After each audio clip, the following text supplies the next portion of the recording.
গাছের ডালে বসে থাকতে আর ভালো লাগছে না। আমার বর সবুজ দুদিন ধরে বাড়িতে ফিরছে না। কোথায় যে গেল কে জানে। সবুজ পালকি করে তার নতুন বউ নিয়ে বাড়িতে ফিরে এলো, আর শাকচুন্নি গাছের ডালে বসে সব দেখলো। ও আচ্ছা, এই ব্যাপারটা হলে আমি পটল তুলেছি, 1 বছরও হয়নি, এরই মধ্যে নতুন একটা বউ নিয়ে চলে এসেছে। এখন এটা তোমারও বাড়ি, আজ থেকে এই সংসারের সমস্ত দায়িত্ব তোমার। এই নাও ঘরের চাবি। তোমার মনের মতো করে এই সংসারটা সাজিয়ে গুছিয়ে নিও বৌমা, আমাকে নিয়ে তুমি ভেবো না। মা ছেলের ঢং দেখো, নতুন বউ পেয়ে খুব খুশি দুজন। মনে হচ্ছে সব কয়টার ঘাড় মটকে দিই।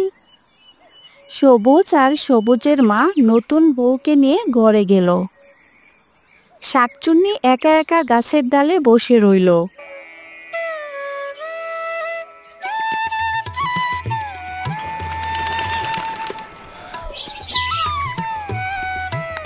সকাল হতেই শাকচুন্নি বাড়ির দিকে চলল। যাই, একটু বাড়ি গিয়ে দেখে আসি আমার জায়গা দখল করে নতুন বউ কেমন সংসার করছে। ওগো শুনছো? অনেক বেলা হয়ে গেছে, এবার উঠো, খেতে হবে তো। তাড়াতাড়ি ঘুম থেকে উঠো আর মাকেও ডেকে তুলো। ঠিক আছে, ডাকছি। মা, মা, খেতে আসো, তোমার বৌমা নাস্তা বানিয়েছে।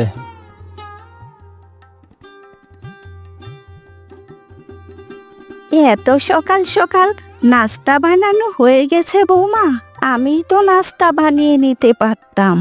কি বলছেন মা? আমি থাকতে সকাল সকাল কষ্ট করে কেন নাস্তা বানাতে যাবেন মা? আজ থেকে এই সংসারের সমস্ত কাজের দায়িত্ব আমার। বৌমা, তুমি অনেক লক্ষ্মী, তোমার কথাটা শুনে আমি খুব শান্তি পেলাম বৌমা। দেখো বউ শাশুড়ি কেমন নাটক করছে, এমন নাটক দেখে কাটা চলে যায়। আমি বেঁচে ছিলাম যখন, তখন তো ওই বুড়িটাই নাস্তা বানাতো। নতুন বউ ভালো সাজার নাটক করছে, যাক কয়দিন, তখনই আসল রূপ বেরিয়ে পড়বে। এইভাবে দেখতে দেখতে কয়েক মাস কেটে গেল। শাকচুন্নি জানালা দিয়ে প্রতিদিন তাদের দেখত আর সংসারের উপর নজর রাখত। তাদের সুখের সংসার দেখে শাকচুন্নি জ্বলে পুড়ে মরত। ওগো শুনছো? তোমাকে একটা কথা বলার ছিল, খুব খুশির সংবাদ। হ্যাঁ বলো, আমি শুনছি। তুমি বাবা হতে চলেছো। তুমি ঠিক বলছো, এটা তো অনেক খুশির সংবাদ। এক্ষুনি মাকে খবরটা দিয়ে আসি। দেখো সবাই কত খুশি। আজ আমি বেঁচে থাকলে মনিকার জায়গায় আমি থাকতাম।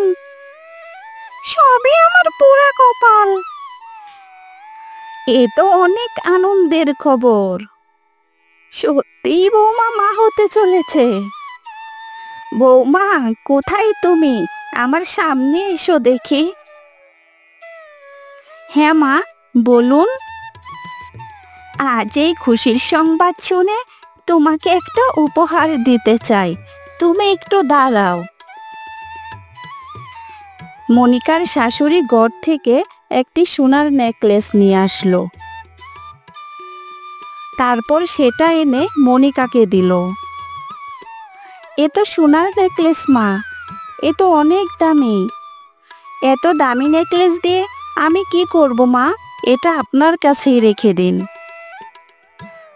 না বৌমা, আজ থেকে এই নেকলেসটা তোমার। এই নেকলেসটা আমাদের আগের বৌমার খুব প্রিয় ছিল। এই নেকলেসটা তোমার কাছে যত্ন করে রেখে দিও বৌমা। আচ্ছা মা, এই নেকলেসটা যত্ন করে আমার কাছেই রেখে দেব। এ কি, বুড়িটা দেখি আমার প্রিয় নেকলেসটা তোর এমনি এমনি মারতে চেয়েছিলাম, কিন্তু দুর্ভাগ্য দেখো, বুড়ির জন্য যে দুধের গ্লাসে বিষ মিশিয়েছিলাম, মনের ভুলে সেই দুধ খেয়ে নিজেই মরলাম। মনিকা তার শাশুড়ির দেওয়া নেকলেসটা গলায় পরে আয়নাতে নিজেকে দেখছিল। হঠাৎ করে জানালার দিকে চোখ পড়তেই মনিকা শাকচুন্নিকে দেখতে পেল। কে তুমি? সন্ধ্যাবেলায় আমার জানালায় দাঁড়িয়ে কি করছো? তুই কি আমাকে দেখতে পাচ্ছিস? হ্যাঁ, আমি তোমাকে দেখতে পাচ্ছি, কিন্তু তোমার চেহারা এমন অদ্ভুত কেন? দেখেই যেহেতু ফেলেছিস, তাহলে শোন, এই বাড়িতে আমি আগে বউ হয়ে এসেছিলাম। তোর শাশুড়ি তোকে যে সোনার নেকলেসটা দিয়েছে, ওটা আমার নেকলেস, আমার খুব প্রিয় ছিল। এখন আমার প্রিয় নেকলেসটা আমাকে ফেরত দে। এসব কি বলছো তুমি? এ বাড়ির বউ তো অনেক আগে মারা গেছে। এই নেকলেসটা আমার শাশুড়ি আমাকে দিয়েছে। আমার নেকলেস তোমাকে কেন দিতে যাব? তাহলে তুই নেকলেসটা দিবি না? দাঁড়া, তোকে এক্ষুনি মজা দেখাচ্ছি। এই বলে শাকচুন্নি যখন মনিকার নেকলেসে হাত দিল, মনিকার আত্মা তখন বাইরে বেরিয়ে পড়ল, আর শাকচুন্নি মনিকার ভিতরে ঢুকে গেল। এ কি? আমি তো শরীরের ভিতরে কি করে এলাম? আর আমি বাইরে কিভাবে এলাম? কি হচ্ছে এসব? আমি তো কিছুই বুঝতেছি না। আমি বুঝতে পেরেছি, যখনই আমি নেকলেসটা ছুঁয়েছি, তখনই আমাদের দেহ অদল বদল হয়ে গেছে। এতদিন ধরে আমি যা চেয়েছিলাম আমার প্রিয় নেকলেসের জন্য, আজ আমি তাই পেলাম। এবার থেকে তুই বাইরে থাকবি, আর আমি তোর শরীর নিয়ে আবার সংসার করব। না, আমার সাথে এমন করো না। এবার তুই বুঝবি কেমন লাগে। এতদিন তুই সংসার করেছিস, আর আমি চেয়ে চেয়ে দেখেছি। এবার তোর পালা। পরের দিন সকালবেলা শাশুড়ি তার বৌমাকে ডাকতে লাগলো। বৌমা, এত বেলা হয়ে গেল, আজকে এখনো উঠোনি? ওহ, এই সকালবেলা এত ডাকাডাকি কেন করছেন? নিজে একটু নাস্তা বানিয়ে নিতে পারেন তো। মনিকা, তুমি মায়ের সঙ্গে দুর্ব্যবহার কেন করছো? থাক সবুজ, তুই বৌমার সাথে এভাবে কথা বলিস না। এখন এই সময়টা একটু এমন হয়। মনিকা, একটু এদিকে এসো, তোমার জন্য একটা উপহার এনেছি। কি উপহার এনেছো আমার জন্য? চোখ বন্ধ করে হাতটা বাড়াও, এখনই দিচ্ছি।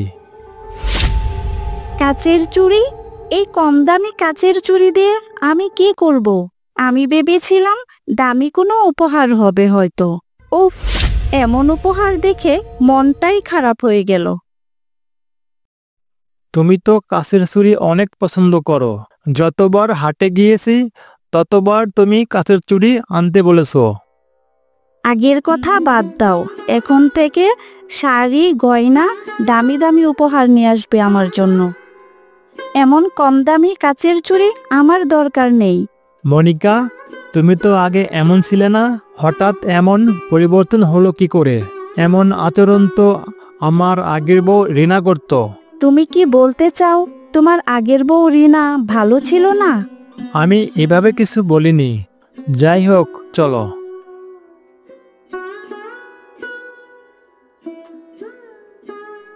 পরের দিন শাকচুন্নি গয়না পরে সারা বেলা ঘুরে বেড়ালো। এরপর সন্ধ্যাবেলা যখন তার শাশুড়ি মাংস রান্না করতে রান্নাঘরে গেল, শাকচুন্নি তার পিছু নিল। আজ মাংস রান্না হবে বুঝি? কতদিন হয়ে গেল মাংস খাই না, আজ পেট পুড়ে খাবো। কিন্তু বৌমা, কয়দিন আগেই তো তুমি নিজের হাতে মাংস রান্না করলে। আমি মাংস রান্না করেছিলাম? কই, আমার তো মনে নেই। ঠিক আছে, মাংসটা আমি চুলোয় দিয়েছি, তুমি একটু দেখো, আমি একটু পর আবার আসছি। শাশুড়ি চলে যাওয়ার পর শাকচুন্নি পাতিল থেকে কাঁচা মাংস ঘপ ঘপ করে মুখে তুলে নিল। মনিকার শাশুড়ি তার সব কাজ শেষ করে রান্নাঘরে ফেরার সময় দরজার আড়াল থেকে সব কিছু দেখছিল। মরে গিয়ে শাকচুন্নি হওয়ার পর থেকে রান্না করার মাংসে কোনো স্বাদ পাই না। কতদিন পর কাঁচা মাংস খেলাম, মাংসটা খুব মজা ছিল। বৌমা, মাংস কি রান্না হয়ে গেছে? না মা, এত তাড়াতাড়ি কি মাংস রান্না হয়? আপনি চলে যাওয়ার পর একটা বিড়াল এসে অনেকগুলো মাংস খেয়ে ফেলেছে, আমি খেয়ালই করিনি। আচ্ছা বৌমা, তুমি যাও, আমি দেখছি। আচ্ছা মা, আমি ঘরে যাচ্ছি। পরের দিন সবুজের মা সবুজকে ঘরে ডেকে নিয়ে গিয়ে বলল, বাবা সবুজ, বৌমার আচরণ তো একদম ঠিক মনে হচ্ছে না। ঠিকই বলেছো মা, আমার কাছেও সুবিধা মনে হচ্ছে না। আমি তো ভেবেছিলাম ও মা হতে চলেছে বলে কিছুটা পরিবর্তন হয়েছে। কালকে আমি নিজের চোখে দেখলাম পাতিল থেকে কাঁচা মাংস খেতে। আমাকে মিথ্যেও বলল। আমাদের বৌমা কখনোই তো মিথ্যা বলে না। মনিকার কখনো শাড়ি গহনার উপরে লোভ ছিল না, এখন তাই চাচ্ছে। আমার মনে হয় কিছু একটা গন্ডগোল আছে। তুই এখনই সাধু বাবার কাছে যা। সবুজ সাধু বাবার কাছে গেল। সাধু বাবা সবুজের মুখে সব কথা শুনে সবুজকে বললেন, তোর আগের বউ মরে গিয়ে শাকচুন্নি হয়ে গিয়েছে। মনিকা তোর আগের বউয়ের নেকলেস পরায় তোর আগের বউয়ের শাকচুন্নি আত্মা মনিকার শরীরে প্রবেশ করে। যেভাবেই হোক ওই নেকলেসটা মনিকার গলা থেকে খুলে ফেলতে হবে, তবেই শাকচুন্নির আত্মা মনিকার শরীর থেকে চলে যাবে। আর নেকলেসটা নষ্ট করে ফেলতে হবে, যেন শাকচুন্নির আত্মা আর কারো উপরে ভর না করতে পারে। আচ্ছা সাধু বাবা, আপনার কথা মতোই সব কাজ করব। সবুজ বাড়িতে ফিরে গেল। বাড়িতে ফিরে যাওয়ার আগে তার বউর জন্য একটি উপহার কিনে নিয়ে গেল। আজ এত দেরি করলে কেন বাড়িতে ফিরতে? তোমার জন্য একটা উপহার কিনতে গিয়ে দেরি হয়ে গেছে। আমার জন্য আবার কম দামি কাচের চুড়ি কিনে এনেছো? আজ তোমার জন্য একটা সোনার নেকলেস কিনে এনেছি। সত্যি আমার জন্য সোনার নেকলেস এনেছো?